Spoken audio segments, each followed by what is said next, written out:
Class 9 गणिता मंजरी, class 9 गणिता मंजरी chapter 8 exercise set 8.3 का 7th सम है। आपने ये पिक्स देखी होंगी। उसमें फर्स्ट पिक में 7th सम में फर्स्ट पिक्चर में एक पूरा स्क्वायर बना हुआ है। सेकंड पिक में उसको 9 इक्वल पार्ट्स में डिवाइड कर रखा है और फिर जो बीच वाला पार्ट है वो ब्लैंक छोड़ा हुआ है। जो 1 मतलब कि अगर 9 पार्ट्स हैं तो एक पार्ट खाली छोड़ा हुआ है। फिर उसको आगे फिर से वो जो एक पार्ट है वो तो खाली है ही, पर जो बाकी 8 पार्ट थे उनको भी फिर से 9 स्क्वायर्स में डिवाइड करके बीच में से एक पार्ट खाली छोड़ा गया है। इसी ढंग से हमने आगे आगे वाली स्टेजेस चल रही हैं। तो हम उन्होंने हमसे पूछा है कि जो रेड स्क्वायर्स हैं वो कितने हैं 0 से लेके 3 तक की स्टेज में। तो पहले तो हम एक बार उनको वर्बली काउंट करेंगे, फिर हम देखेंगे कि उसमें क्या सिमेट्री बन रही है। तो सबसे पहले आप इसके लिए क्या है, स्टेजेस लिख लोगे कि इनिशियल स्टेज 0 पे क्या है, 1 पे क्या है, 2 पे क्या है, 3 पे क्या है, 4 के पे क्या है, 5 पे क्या है। फिर हम उसके अकॉर्डिंग कि n पे क्या होएगा। जब भी हमें ये करना होता है तो हम सिमेट्री बाद में देखेंगे कि सिमेट्री क्या बन रही है। अब देखो जो नंबर ऑफ रेड स्क्वायर्स हैं, उन्होंने हमसे पूछा है कि नंबर ऑफ रेड स्क्वायर्स कितने हैं। देखो जो फर्स्ट पिक्चर है वो सारी रेड कलर की है, तो वो उसका में कितने स्क्वायर हो गए 1। उसके बाद हमारे पास कितने हैं 1 2 3 4 5 6 7 8, एक खाली है तो कितने हो गए 8। अब ये देखो इसमें अगर हम इसको बोलें कि ये कितने हैं, तो देखो अगर हमें एक पार्ट है उसको 9 इक्वल पार्ट्स में डिवाइड कर दिया तो 9 तो प्रॉपर ही खाली पड़े हैं ना, तो 9 तो वो खाली हो गए और एक सब में एक एक खाली हो गया। जो इसको भी 9 में, इसको भी 9 में, ये सारे 9 में थे तो ये वाले भी, मतलब कि जो 9 आगे पार्ट में डिवाइड है, 8 तो ये खाली हो गए, 9 ये पूरे का पूरा खाली, तो 17 हमारे खाली हो गए जो खाली हैं। मतलब कि अगर टोटल इक्वल पार्ट्स में डिवाइड करें तो वो 81 थे, उसमें से 17 खाली हो गए। अगर इसको ऐसे बोल लें तो 81 टोटल थे, छोटे छोटे पार्ट्स थे, उसमें से 17 खाली हो गए। तो ये कितना बचा हमारे पास 64। अगर 64 को हम एक पैटर्न, वो चलो एक आधा और कर लेते हैं फिर पैटर्न बना लेंगे हम। अब सेकेंड स्टेज में हमारा कितना आ गया 8 आ गया, तो ये हमारा 8 स्क्वायर। तो अब हम इसको भी पैटर्न में अगर फॉलो करना है तो यहाँ पे क्या है, इसको हम किस चीज़ में लिखेंगे 8 की पावर 1, और अगर हमने इसी को भी फॉलो करना है तो इसको हम 8 की पावर 0। अब देखो अब ये पैटर्न बन रहा है ना, यहाँ हम 8 की 0, 8 की 1, ये एक्सपोनेंट रूल के अकॉर्डिंग हमें पता है किसी भी चीज़ की पावर 0 हो तो वो 1 के बराबर होती है। अब 8 की 1 तो 8 ही है, 8 की 2 64। तो अब हम सिमेट्रिकली बना सकते हैं कि ये 8 की 3 हो गया, ये 8 की 4 हो गया, ये 5th स्टेज में 8 की 5 हो गया, तो nth स्टेज में क्या हो जाएगा 8 2 की पावर n। तो उन्होंने हमसे पूछा था 0 to 3 और हमने सारी ही बता दी हैं। तो इसकी अगर आपको ये वेरिफिकेशन प्रॉपर चाहिए तो मैं आपका और भी लिख देती हूँ कि जैसे अगर 9 और 9 पार्ट्स में डिवाइड करा है तो वहाँ से आया है 81, और क्योंकि एक तो पूरा खाली था, ये 17 कैसे आया है, एक तो पूरा खाली था ना, तो 9 इक्वल पार्ट्स प्लस 8 वाले में से एक एक पार्ट खाली है तो वहाँ से आया। तो ये 81 टोटल पार्ट्स थे और 111 सभी में खाली हो गया, तो वहाँ से ये खाली होके आ गया। ऐसे ही अगर इसको देखें हम कि ये कहाँ से आए हैं हमारे पास, तो ये वाले भी अगर इसको हम डिवाइड करें, आगे फिर से डिवाइड कर दिया इसको, तो 9 इंटू 9 इंटू 9 ये कितने आ गए हमारे पास 729। तो प्रॉपर जो आए थे टोटल कितने थे 729। अब ये खाली कितने हैं, देखो ये बीच वाला भी पूरा खाली। तो अब हर एक को जो डिवाइड करा है उन्होंने वो कितने इक्वल पार्ट्स में करा है। जैसे पहले थे हमारे पास 81, तो 17 खाली थे, 17 कैसे था हमारा 9 + 8, ये हमारे पास 2 का क्यूब जो खाली गए हैं, ये हमारे पास 3 का स्क्वायर। अब जो नेक्स्ट वाले हैं वो कितने हैं खाली जो होंगे, वो 9 इंटू 9। अब जो माइनस करने हैं हमने वो वाले काउंट कर रहे हैं हम, तो एक हमारे पास जो 8 बॉक्सेस में बचे हैं, वो बीच में भी एक एक खाली है ना 8 बॉक्सेस में, तो 8 बॉक्सेस में कितने खाली हैं हमारे पास?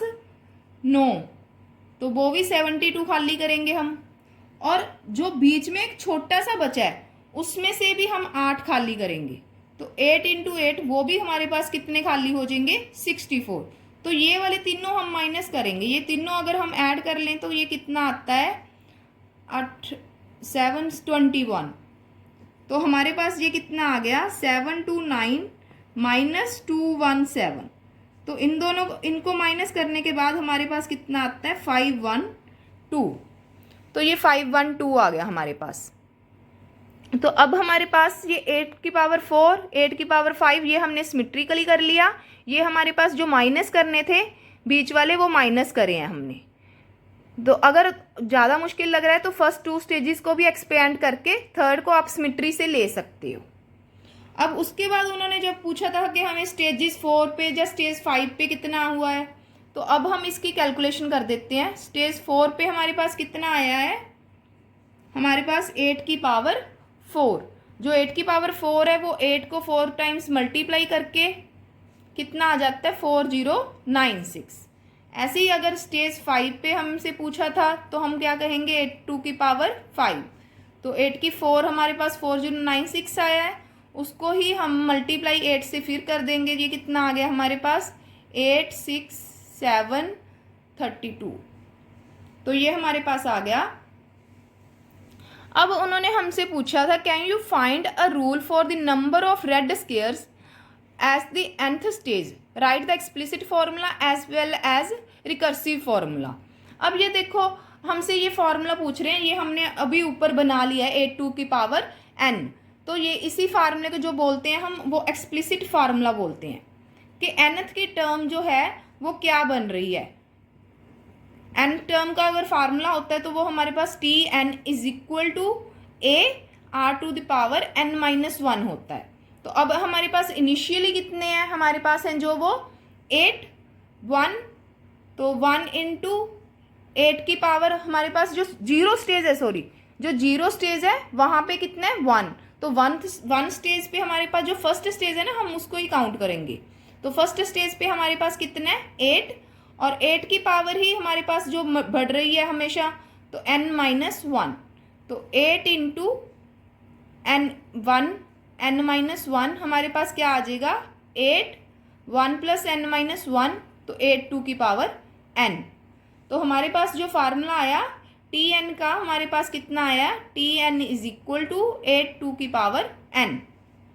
अब हमारे पास रिकर्सिव फार्मूला कह रहे हैं। वो रिकर्सिव फार्मूला क्या होता है कि जो नेक्स्ट टर्म है वो किस पे डिपेंड है? प्रीवियस टर्म पे। तो प्रीवियस टर्म कितनी है जो उन दोनों को हम किस मार्जिन से लेते हैं। जैसे इनिशियल स्टेज यहाँ पे T0 1 है, तो T1 कितनी है? 8 इंटू टी नोट, और हमारे पास T2 क्या है? 8 इंटू T1। तो ये फार्मूला क्या बन गया हमारे पास कि जो प्रीवियस टर्म है वो 8 से मल्टीप्लाई करके हमारी नेक्स्ट टर्म आ जाती है। तो टी एन कैसे आएगा?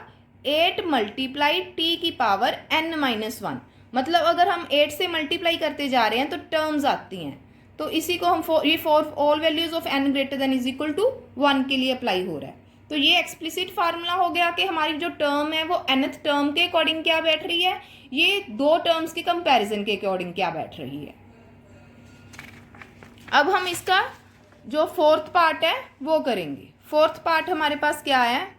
Find the area of squares at zero stage is. अब हमें उन्होंने दिए रखा है कि जो एरिया है, स्टेजेस फिर से लिख लेते हैं पहले। स्टेजेस कौन सी? 0 1 2 3 4। अब इसी डायग्राम के अकॉर्डिंग हमें बताना है कि एरिया कितना है। जैसे पहले तो हमने रेड स्क्वेयर्स की काउंटिंग करी थी, अब हमें सिर्फ एरिया बताना है कि एरिया कितना है। तो अब हम एरिया बताएंगे कि कितना है। पहले हम इस टेबल को बनाने से पहले मैं आपको थोड़ा सा बता दूं कि जैसे जो स्क्वायर है उसके जो फर्स्ट स्क्वायर का एरिया है उन्होंने बताया रखा है कि फर्स्ट स्क्वायर का जो एरिया है वो कितना है। उन्होंने बोला 1 यूनिट स्क्वायर। तो 1 यूनिट स्क्वायर है मतलब 1 है। तो अब हमारे पास क्या है जो स्केयर डिवाइड हुए हैं वो कितने स्केयर्स में डिवाइड हुए हैं, जैसे ये स्केयर डिवाइड हुए हैं वो कितने स्केयर्स में, 9 पार्ट्स में डिवाइड हुआ है। तो अगर एक स्केयर का हम वहाँ पे, जैसे ये हमारे पास अगर 9 स्केयर्स में डिवाइड हुआ है, तो अगर एक स्केयर का, इस छोटे से का स्केयर का हम एरिया बताएं तो वो कितना हो जाएगा, ये 9 पूरे का 1 है तो एक का क्या हो जाएगा 1/9। अब हमारे पास उन्होंने ये सारे तो फील्ड हैं, माइनस कौन सा हुआ ये, तो अगर हम रिमेनिंग निकालना हो तो रिमेनिंग निकालने के लिए हम क्या कहेंगे कि 1 में से हमारे पास एक माइनस हो गया 1/9, मतलब एक का एरिया माइनस हो गया, जो बीच वाला है उसका माइनस कर है ना, तो टोटल हमारे पास कोई भी चीज़ है, पोर्शन है, वो तो फ्रैक्शन में बात चल रही है, तो टोटल हम क्या लेंगे 1। तो 1 को हम क्या लिख सकते हैं 9/9। फ्रैक्शन सॉल्व करने के लिए इक्वलेंट फ्रैक्शन का यूज़ कर रही हूँ मैं यहाँ पे, तो ये 8/9 आ गया। तो अब जब भी हमने एरिया, रिमेनिंग एरिया निकालना है, तो रिमेनिंग एरिया कैसे निकलेगा कि जो रिमेनिंग एरिया है वो बिकम्स, जो पहले वाले का क्या बन जाएगा 8/9 ऑफ प्रीवियस 1, मतलब जो पहली वाली है उसका 8/9 पार्ट लेंगे तो नेक्स्ट वाला एरिया आ जाएगा। मतलब हर बार कम होता जा रहा है, कितना कम होता जा रहा है, जैसे 1/9 पार्ट कम हुआ तो प्रीवियस का हम अगर हमने एक बार में निकाल लिया तो 8/9 ऑफ प्रीवियस 1 आएगा। तो अब हमारे पास अगर स्टेज 1 पे है तो हम क्या कहेंगे 1, और फर्स्ट स्टेज में 8/9, सेकेंड स्टेज पे 8/9 का स्क्वायर, क्योंकि 8/9 से मल्टीप्लाई कर रहे हैं हम, तो 8/9 का क्यूब, 8/9 की पावर 4 अप टू जो nth स्टेज है वो 8/9 टू द पावर n। तो ये वाली स्टेजेस के अकॉर्डिंग आ जाएगा ये area of squares at each stage. अब हमें उन्होंने बोला है कि अगर चलो फार्मूले अगर प्रॉपर लिखना है तो इसको क्या लिख सकते हैं हम 64/81, ये 8 का क्यूब 512/729, ये वाला 4096/6561 एंड बस ये वाला लास्ट वाला तो हम 8/9 टू की पावर n लिख सकते हैं। अगर उन्होंने जैसे 5 स्टेज तक पूछा तो मैं 5th का भी लिख देती हूँ 8/4 टू की पावर 5, ये हमारा कितना आ जाएगा 32768/59049। अब हमसे उन्होंने पूछा है कि एक्सप्लिसिट फार्मूला वही जो nth टर्म है हमने वही लिखनी होती है एक बार, तो nth टर्म के अकॉर्डिंग एरिया कितना आ गया 8/9 टू द पावर n। और अब हमसे उन्होंने जो रिकर्सिव फार्मूले में हमें प्रीवियस वाली टर्म से कंपैरिजन करना होता है, तो हमने ये तो बता ही दिया कि जो पहले वाली टर्म का 8/n पार्ट आ रहा है for all values of n greater then 1, तो 8/9 times of the previous term, तो हमने ये लिख दिया 8/9 टाइम्स n-1। तो होपफुली ये हमारा क्वेश्चन यहाँ पे तो खत्म हो गया nth स्टेज का। सच ये वाला हमारा पार्ट रहता है what happen to this area as n number of stages goes on increasing. अब ये इन्होंने जो पूछा है, इन्होंने ये पूछा है अब कि अगर n इंक्रीज होती जा रही है, कि n तो बढ़ रही है, तो एरिया पे क्या आएगा, जो एरिया वो डिक्रीज होता जाएगा जैसे जैसे as n increases area decrease होता जाएगा, ये क्लोज टू 0 चला जाएगा। बट हम ये भी कहेंगे it can never be exactly 0।